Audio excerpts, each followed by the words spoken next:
E aí, tudo certo? Hoje a gente vai mergulhar de cabeça numa daquelas tecnologias que, olha, sustentam o nosso mundo digital de um jeito quase invisível. Estamos falando dos bancos de dados NoSQL, sabe? Aquele motorzão que faz rodar alguns dos maiores aplicativos que usamos todo santo dia. Então, bora lá entender essa história. Para pensar um pouquinho em tudo o que acontece na internet num único dia.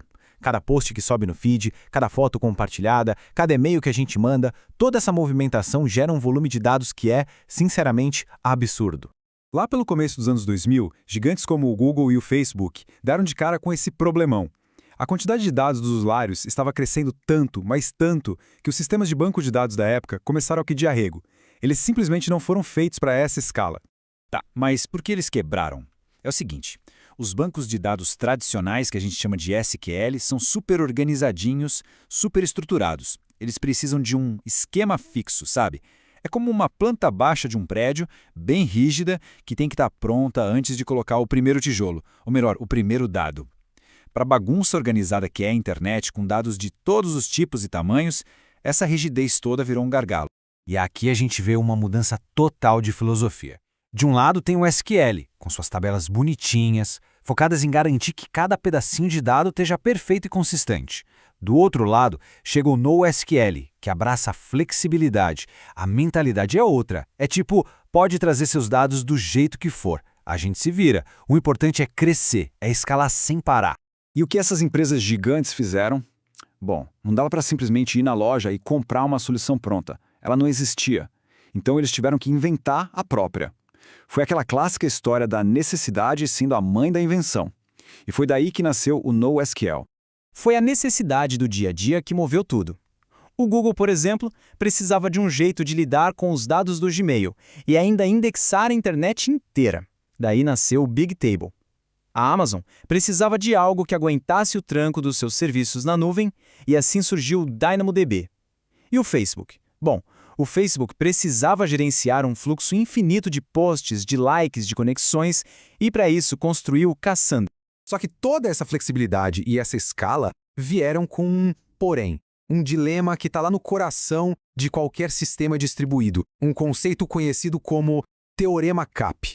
Primeiro, vamos entender as letras. O C é de consistência. Isso garante que não importa em qual servidor do sistema a gente bata na porta, a resposta vai ser sempre a versão mais recente e atualizada do dado. É a garantia de que todo mundo está lendo a mesma página do livro. O A vem de availability, ou disponibilidade. Isso aqui quer dizer que o sistema nunca fecha as portas. Ele vai estar sempre de pé, sempre pronto para responder a um pedido, seja de leitura ou de escrita, mesmo que alguma parte dele não esteja 100%. E, por último, o P, de tolerância à partição. Isso aqui é a habilidade do sistema de continuar funcionando, mesmo quando a rede falha e cria uma partição, ou seja, uma quebra na comunicação que impede um grupo de servidores de falar com o outro. E agora vem o pulo do gato. O teorema diz o seguinte: não dá para ter os três ao mesmo tempo. É simplesmente impossível construir um sistema gigante distribuído que seja perfeitamente consistente, sempre disponível e totalmente tolerante a falhas. Uma escolha tem que ser feita. É um cobertor curto. E vamos ser sinceros, em sistemas gigantes espalhados pela internet, falha de rede não é uma questão de se, mas de quando. Acontece o tempo todo. Por isso, a tolerância à partição, o P, não é uma escolha, é uma obrigação. Isso joga a gente para uma escolha real e bem difícil. O que é mais importante? Consistência ou disponibilidade?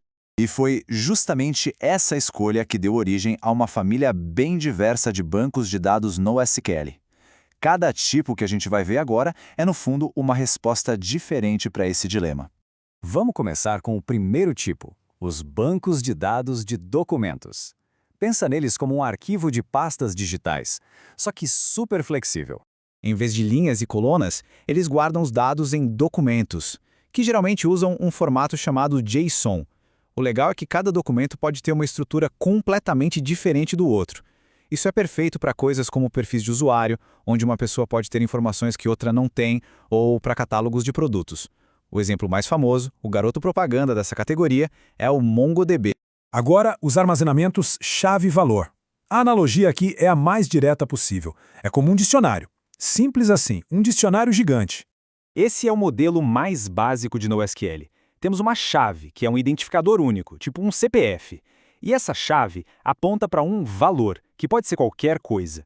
Eles são absurdamente rápidos e escalam muito, o que os torna ideais para guardar informações de login, por exemplo, ou dados de cache que precisam ser acessados num piscar de olhos.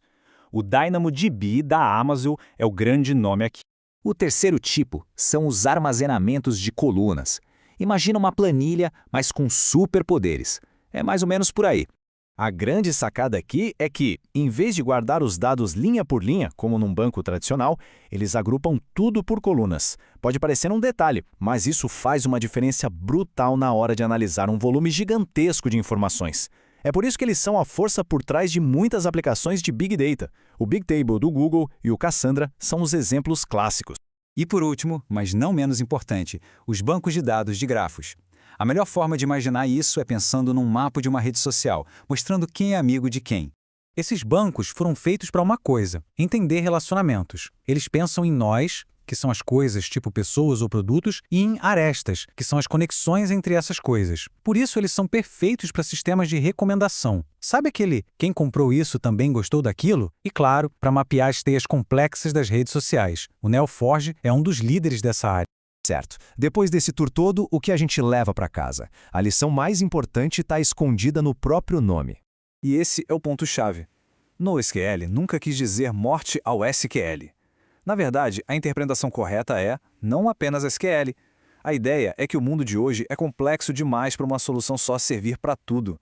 O lance é ter uma caixa de ferramentas completa e usar a ferramenta certa para o problema certo, combinando a segurança do SQL com a escala do NoSQL. Isso tudo deixa a gente com uma pergunta para pensar. Essa escolha entre consistência e disponibilidade não é só um detalhe técnico, ela reflete um dilema muito maior. Em um mundo que exige tudo para agora, que não para nunca, até onde a gente abre mão da informação ser perfeitamente correta em troca dela estar sempre lá, disponível? A resposta para isso, com certeza, vai moldar o futuro da tecnologia que a gente usa.